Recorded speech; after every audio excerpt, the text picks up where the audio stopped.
একজন লিবিয়ান যুবক, নাম তার আমির, সৌদি আরব যাচ্ছিল হজ করার জন্য।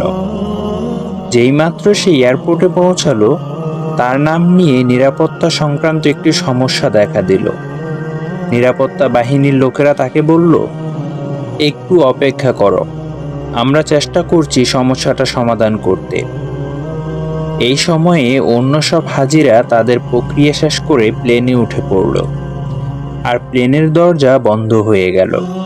কিছুক্ষণ পর সমস্যা ঠিক হয়, কিন্তু পাইলট দরজা খুলতে রাজি হলো না। প্লেন চলতে শুরু করলো এবং আমেরকে ফেলে রেখে উঠে গেল।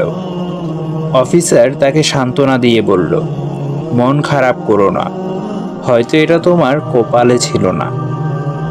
কিন্তু আমেরের ছিল অটল বিশ্বাস। সে উত্তর দিল, আমার নিয়ত হজে, ইনশাআল্লাহ আমি হজে যাবই। হঠাৎ খবর এলো, প্লেনটিতে যান্ত্রিক সমস্যা হয়েছে এবং তা ফিরে আসছে।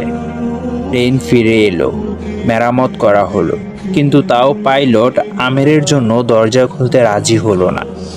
অফিসার আবার বলল, হয়তো তোমার ভাগ্যে নেই। কিন্তু আমের ছিল ধীর প্রতিজ্ঞ, স্থির ও ধীরচেতা। সে বলল, আমার নিয়ত হজের, ইনশাআল্লাহ আমি হজে যাবই। প্লেন আবার উড়ে গেল। কিছুক্ষণ পর আরেকটি খবর এলো, প্লেনে আবারও সমস্যা হয়েছে। এবার পাইলট নিজেই বললেন, আমি আর উড়ব না যতক্ষণ না আমের প্লেনে ওঠে। শেষ পর্যন্ত আমের প্লেনে উঠল। সৌদি এয়ারপোর্ট থেকে সে একটি ভিডিও করল। তার আনন্দ ছিল বর্ণনার বাইরে। আল কাহ্হার, এটি আল্লাহর সুন্দর নামসমূহের একটি।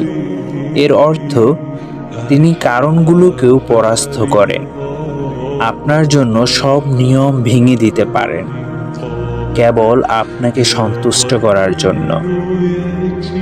তাই কিভাবে কখন এসব নিয়ে বেশি চিন্তা করো না, যতক্ষণ তোমার বিশ্বাস থাকে যে আল্লাহ সব কিছুর উপর ক্ষমতাবান।